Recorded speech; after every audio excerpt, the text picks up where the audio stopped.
welcome back to Whole Harmony Wellness's YouTube channel. Today I want to talk to you about something that is very real, very common, and often misunderstood. And this is called histamine. And most people think that histamine has to do with allergies and allergic reactions.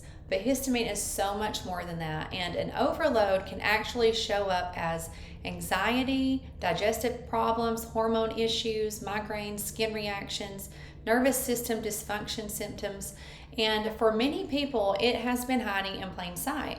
So, what is histamine? Histamine is a natural chemical messenger that your body makes, and it plays a role in your digestion, your immune response, your brain signaling, sleep, and your hormonal communications. So, histamine itself is not the problem. The problem happens when your body can't break down histamine effectively and it starts to build up. So let's think of histamine like the smoke from a fire. When your alarms don't work and they're not signaling properly, the smoke will build up. And this is the same issue that happens internally with us. And there are two types or two sources of histamine overload that we're going to talk about in this video, as well as helping you understand what those symptoms look like. And then at the end, I have some information that may help you with those symptoms. So first, let's talk about the gut-based histamine. This type comes from food and digestive processes. Histamine is naturally found in the body, and it's naturally found in foods that are fermented or aged, such as aged cheeses, meats, leftovers, alcohol, and those things normally break down effectively if your DAO enzyme is doing its job properly. And normally that enzyme will break it down before it enters the bloodstream. But if your DAO function is low because of your genetics, gut inflammation, or medications or nutritional deficiencies, histamine can spill over into your circulation. So some common gut-related symptoms include things like bloating and reflux. You have nausea, diarrhea, constipation. You have issues that feel like allergies in the throat and the sinus, headaches, food reactions that just don't seem consistent. So if you've been trying to figure out which food is triggering issues and you just can't put your foot on it, or you've tried the elimination technique where you take a food out for a certain amount of time and reintroduce it in about 3 weeks to a month to see how your body reacts, to see if that's it, and it seems like you found it, but then it comes back. That cycle sounds like a histamine-related gut issue. So the second type of histamine issue is mast cell overload. So this type comes from your immune cells, and these are called mast cells. Mast cells release histamine in response to stress, to hormones, to exercise, even heat and cold, infections, and certain environmental triggers in your life. So when mast cells are overly reactive, histamine is released too early, and even without those food triggers, you can be in histamine overload. So some common symptoms for mast cell symptoms is you have the anxiety, the panic feelings, the heart palpitations. You can have some flushing, rashes on the body, redness in different areas of the body. You can end up with horrible migraines, head pressure, dizziness. There's so many different things, and also the hormonal issues that come with that, which is slow to detox estrogens from the body as well as other metabolites. So you'll also be more prone to sensitivity for medications and supplements. So why is this so often misdiagnosed if it's such a big issue? And you really don't hear enough people talking about this. That's why I've done this video, because I feel like it needs to be told. We need to have more awareness about histamine intolerance. And so this is where things can get a little tricky. Histamine overload can look like all of these issues we were discussing: the anxiety, the irritable bowel, fibromyalgia, all of these diagnoses.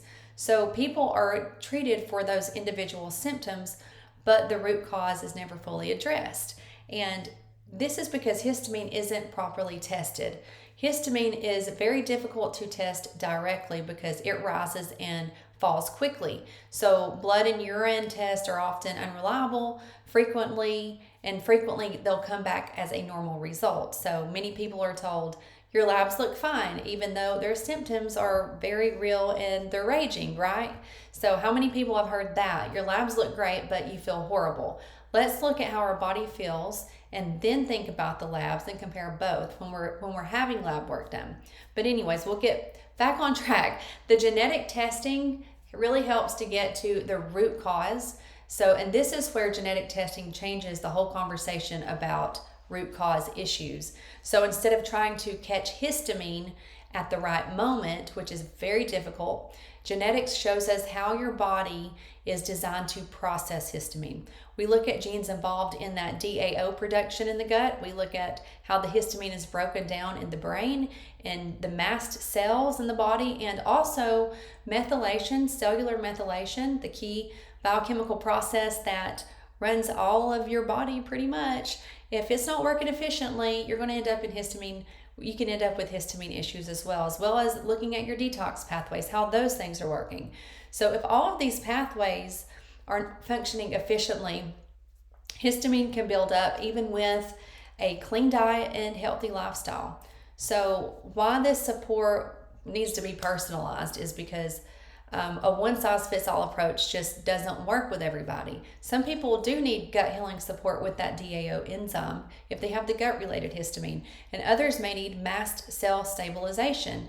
They need nervous system calming. They need hormone or stress support, and maybe some detox pathway work, and some need a combination of a little bit of both. We're not all made the same, and our supplement schedule should not be a one-size-fits-all approach. Without genetics, people are simply guessing and hoping for the best. With genetics, we can strategize your wellness protocol. So, in closing, if you've been dealing with symptoms that don't quite add up, anxiety that doesn't fully respond to treatments you've been trying, digestive issues with no clear trigger, hormonal imbalances that just keep shifting, or food reactions that just seem completely random, histamine may be the missing piece for you as well. So this is exactly why I start my clients with genetic testing in my work. And genetic testing allows us to see whether histamine issues are coming from the gut, coming from mast cells, the nervous system, or multiple pathways combined, so we can stop guessing and start supporting the root cause. So from there, I will create a personalized genetic wellness strategy that's tailored to how your body functions, your unique biology. And if this resonates with you and you're ready for some clarity instead of trial and error, and you've just been struggling along, please reach out to me. I want to help you. And you can learn more about my genetic wellness program and testing options in the description below. So because we understand when we do all of these things, we learn how your body works, and we can finally work with it, not against it. Until next video, guys, I hope that this blesses you today, and I pray that God keeps you safe and watches over you. It's December, so Merry Christmas coming up in a couple of weeks. We'll see you next time. Thanks, guys. Bye.